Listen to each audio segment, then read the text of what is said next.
आज हम आपको धरती पर ही बने एक ऐसे सचखंड के दर्शन कराएंगे जहाँ के कण कण में दशमेश पिता गुरु गोबिंद सिंह जी की यादें बसी हैं। जिस स्थान पर गुरु गोबिंद सिंह जी ने ज्योति जोत समाने के बाद भी अपने प्यारे सेवकों को घोड़े पर सवार होकर पूरे सिखी लिबास में कई बार दर्शन दिए। ये वही पवित्र धरती है जहाँ केवल 9 महीने 28 दिन का समय बिताते हुए गुरु गोबिंद सिंह जी ने ढेरों करिश्मे किए।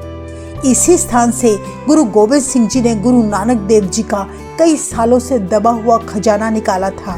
इसी स्थान से गुरु गोबिंद सिंह जी अपने घोड़े और बाज के साथ शरीर समेत सचखंड गए। ये वही स्थान है जहां पर कुछ ऐसे चमत्कारी शस्त्र मौजूद हैं जिनके बारे में जानकर आप दंग रह जाएंगे। इस वीडियो में हम आपको ये भी बताएंगे कि क्यों इस स्थान की मर्यादा बाकी सारे गुरुद्वारों से बिल्कुल अलग है और कैसे 5वें गुरु अर्जन देव जी ने कई साल पहले से ही इस स्थान के बनने की भविष्यवाणी की थी और क्यों गुरु गोबिंद सिंह जी ने ज्योति जोत समाने से पहले कहा कि जो मेरे स्थान पर गुरुद्वारा बनाएगा उसकी कुल नाश हो जाएगी। ये सारी घटनाएं जिस स्थान पर घटित हुई वो है तख्त सचखंड श्री हजूर साहिब जी, जो सिख धर्म के 5 तख्तों में से एक है। तो आइए मिलकर जाने श्री हजूर साहिब जी के बारे में बेहद खास बातें। वाहे गुरु वाहे गुरु वाहे गुरु। महाराष्ट्र के नांदेड़ शहर में गोदावरी नदी के तट पर स्थित तख्त श्री हजूर साहिब सिखों का एक महत्वपूर्ण धार्मिक स्थान है, जिसे नांदेड़ साहिब के नाम से भी जाना जाता है। जब 10वें गुरु श्री गुरु गोबिंद सिंह जी का सारा परिवार शहीद हो चुका था तो गुरु जी अपनी पत्नी माता साहिब कौर जी और 2000 सिखों के साथ महाराष्ट्र के गोदावरी नदी के तट पर बसे नांदेड़ शहर में आए। यहाँ गुरु जी ने 9 महीने और 28 दिन का समय बिताया। नांदेड़ में आने के कुछ समय बाद गुरु जी के साथ आए सिखों ने उनसे विनती की, हे सच्चे पातशाह, आप हमें पंजाब में अपने परिवार के पास वापस जाने की आज्ञा दें और हमारी झोलियां भरे। कहते हैं तब गुरु जी ने उन्हें कहा कि हम तो अपना सारा खजाना पंजाब छोड़ आए हैं, हम अपने साथ यहाँ कुछ नहीं लाए। पर जब सिखों ने गुरु जी के चरणों में फिर से प्रार्थना की, हे सच्चे पातशाह, आप हमारी झोलियां भरे, तब गुरु जी ने वहां से 6 किलोमीटर दूर एक स्थान पर जाकर अपने सिखों से जमीन की खुदाई करवाकर गुरु नानक देव जी का दबा हुआ बेशुमार खजाना निकाला और अपने सिख संगतों में बांट दिया। 2000 सिखों में से 60 सिख ऐसे थे जिन्होंने खजाना लेने से मना कर दिया। गुरु जी ने उन्हें कहा, भाई तुम भी खजाना लेकर पंजाब वापस चले जाओ। पर उन सिखों ने कहा, हे सच्चे पातशाह, हमें खजाना नहीं चाहिए, हमें कोई माया नहीं चाहिए, हमें तो बस आपकी जरूरत है। हमारा असली खजाना हमारा सदगुरु है, हम तो आपके चरणों में रहना चाहते हैं महाराज। गुरु जी उनके मुख से ऐसे वचन सुनकर बड़े खुश हुए और उन्हें वर देते हुए कहा, जब भी तुम अरदास करोगे हमारा सीना हर वक्त तुम्हारे लिए हाजिर रहेगा। यही कारण है कि गुरु गोबिंद सिंह जी श्री हजूर साहिब की धरती पर 3 पहर हाजिर हजूर है, इसीलिए इस स्थान का नाम श्री हजूर साहिब पड़ गया। तख्त श्री हजूर साहिब की इस पावन धरती पर श्री गुरु गोबिंद सिंह जी ने अपने जीवन का आखिरी समय बिताया था। 1708 में जब गुरु जी इस स्थान पर आए, वहां हर रोज गुरु जी का दरबार सजने लगा। संगतें दूर दूर से गुरु जी के उपदेश सुनती, उनके दर्शन करती।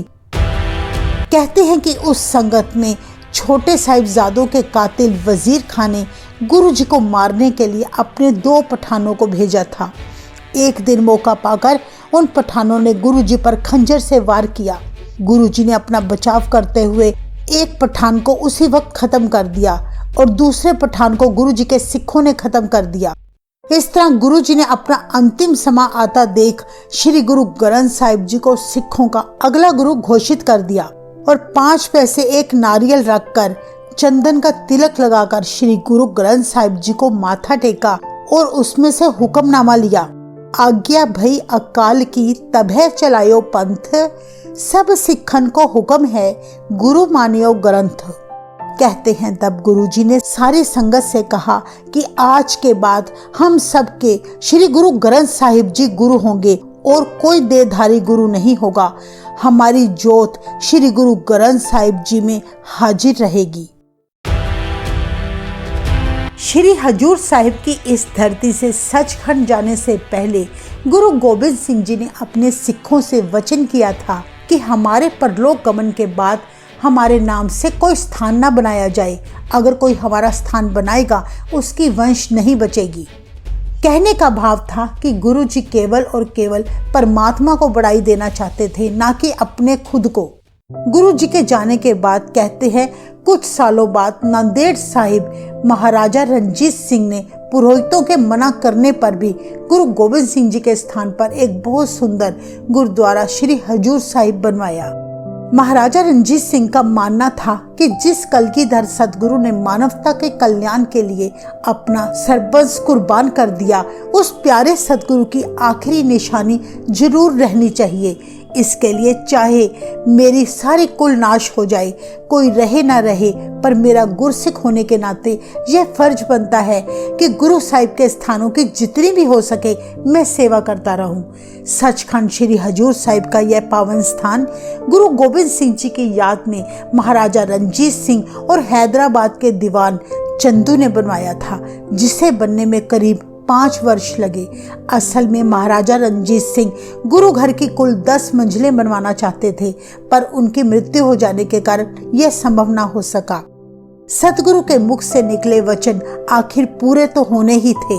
महाराजा रंजीत सिंह की मृत्यु के बाद उसके सारे परिवार का धीरे धीरे अंत हो गया, पर आज भी शेरे पंजाब महाराजा रंजीत सिंह का नाम बड़े अदब और शान से हर सिख द्वारा लिया जाता है। गुरु जी के इस गुरुद्वारे को सचखंड श्री हजूर अबचल नगर साहिब के नाम से भी जाना जाता है। विश्व भर में यह स्थान बड़ा प्रसिद्ध है। हर साल यहाँ दुनिया भर के लाखों श्रद्धालु आकर नतमस्तक होकर अपने आप को धन्य मानते हैं। आपको ये जानकर बड़ी हैरानी होगी कि 5वें गुरु श्री गुरु अर्जन देव जी ने अपनी बानी में कई साल पहले से ही लिख दिया था, अबचल नगर गोबिंद गुरु का नाम जपत सुख पाया राम, मन इच्छे से ही फल पाए, करते आप वसाया राम। अपनी बानी के माध्यम से गुरु अर्जन देव जी ने पहले से ही भविष्यवाणी कर दी थी कि आने वाले समय में खुद प्रभु गोविंद के रूप में अबचल नगर बसाएगा। जहां लोग नाम जप जप कर सुख पाएंगे, वहां प्रभु खुद अपने प्यारों की हर इच्छा पूरी करेगा। इस तरह गुरु अर्जन देव जी की भविष्यवाणी सच साबित हुई। गुरुद्वारा श्री हजूर साहिब के अंदर बने कक्ष में गुरु गोबिंद सिंह जी का अंगीठा साहिब बना है। यह वो स्थान है जहां गुरु जी का अंतिम संस्कार किया गया था। गुरु जी शरीर समेत अपने घोड़े और बाज के साथ सचखंड विराजे थे। उनके संस्कार के बाद सिखों को उनकी राख में से अस्थियों की जगह केवल एक छोटी सी कृपान ही मिली थी, जिसके आज भी संगतों को श्री हजूर साहिब में दर्शन कराए जाते हैं। प्रभु जियो खसमाना कर प्यारे, खसमाना कर प्यारे, खसमाना कर प्यारे। श्री हजूर साहिब में साल में एक बार गुरु गोबिंद सिंह जी के तख्त के स्थान का स्नान कराया जाता है। गुरु जी के तख्त के सारे शस्त्र बाहर निकालकर संगतों को उनके दर्शन कराए जाते हैं और शस्त्रों की सेवा संभाल की जाती है। हर साल यह स्नान बंदी छोड़ दिवस से एक दिन पहले होता है और शाम 5 बजे फिर इन सारे शस्त्रों को वापस तख्त साहिब के स्थान पर सजा दिया जाता है। इस स्थान पर करीब 2500 शस्त्र मौजूद हैं। सारे शस्त्र गुरु गोबिंद सिंह जी और उनके सिखों के हैं, जो मुगलों के साथ युद्धों में इस्तेमाल किए जाते थे।